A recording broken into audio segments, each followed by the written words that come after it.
Hey everyone, I'm back, and today we're going to be talking about Nouvelle, and this movie came out in 2025, and it's currently on Netflix, only available on Netflix because it was a Netflix movie, and it's directed by Richard Linklater, which was my biggest reason as to why I would want to watch this, because I like him. I think he's made good movies in the past, and this movie I thought was good. I found it to be enjoyable. I liked a lot of choices that it made, and there was a lot that I appreciated about it. What the movie is about is pretty much just the making of the movie Breathless, and just giving you like a narrative as to how that came to be and the process of making it. And it kind of reminded me a little bit of Mank and Dolomite is My Name. Like, kind of a mix between those two in ways.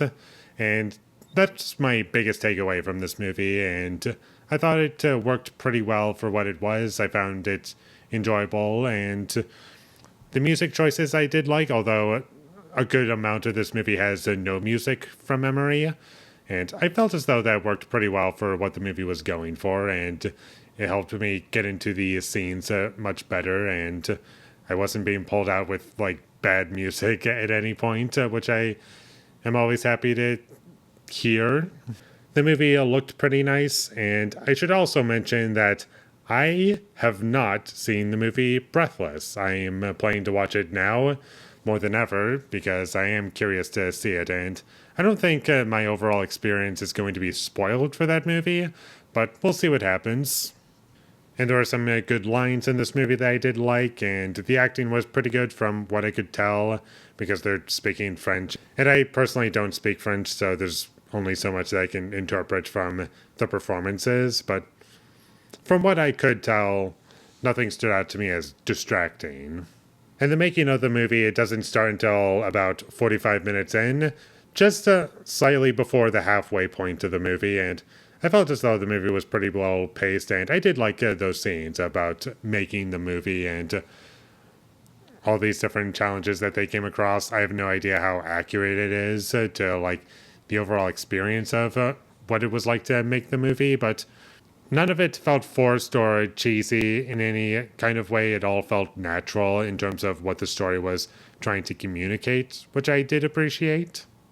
And I also enjoyed how the story unfolded. And what I mean by that is, this isn't the type of movie that just keeps you guessing as to what's going to happen next. Where's a twist going to happen, or some big reveal. It's mostly just showing you things that are happening and just having these characters feel like real people and well-established characters, and just goes along with that and shows you scene from scene to scene what's happening. And I'm not saying that as a criticism, I'm just saying that that's how it is, and for what it was, I enjoyed it.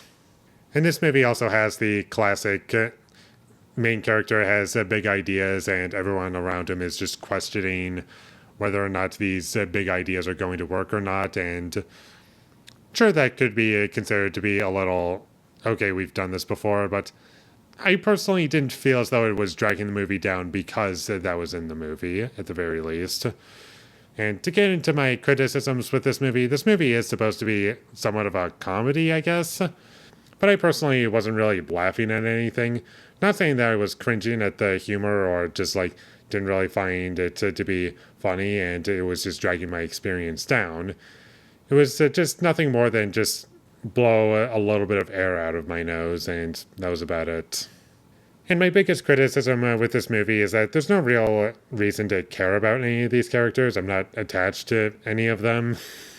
Like, I don't find them to be boring and to just have nothing to them, and they're just bland pieces of paper walking around the screen. I just feel as though there's no real reason to really care about what they're doing, and I just feel as though the movie could have been improved a little bit more if the characters were a bit more interesting to me. And that's about all I have to say about Nouvelle Vague. I enjoyed it. I did not regret watching it. I will be seeing Breathless when I get around to that, which will be shortly. I just enjoyed what this movie offered me, and I would recommend it. And also, this movie was nominated for a Golden Globe. I don't remember what. I think it was like Best Motion Picture Drama, and I was also curious as to whether or not this movie was going to be nominated for an Oscar or not, because usually if a movie is nominated for a Golden Globe, it can increase some chances as to whether or not it's going to be recognized at the Oscars, so we'll see what happens there. And if it gets nominated for something, I don't think it'll be unjustified or just like, oh, you just threw it a nomination because you felt like it. It'll be like, yeah, that wasn't the worst choice you could make. And those are just my personal feelings about what could happen at the Academy, but we'll see what happens there. But anyways, check this movie out whenever you get the chance, and with all that being said, I'm going to give Nouvelle Vague a 7 out of 10. Thank you for watching my videos. As always, if you enjoyed this review, be sure to leave a like and comment down below you thought of Nouvelle Vague, and my social media links, they will all be in the description, so follow me there. And last but not least, subscribe to be a part of Foley Nation, and I'll see when I get my next review up, and that is going to be for Never Say Never Again. So look forward to that, but until I get that up, thank you for watching and have a great day.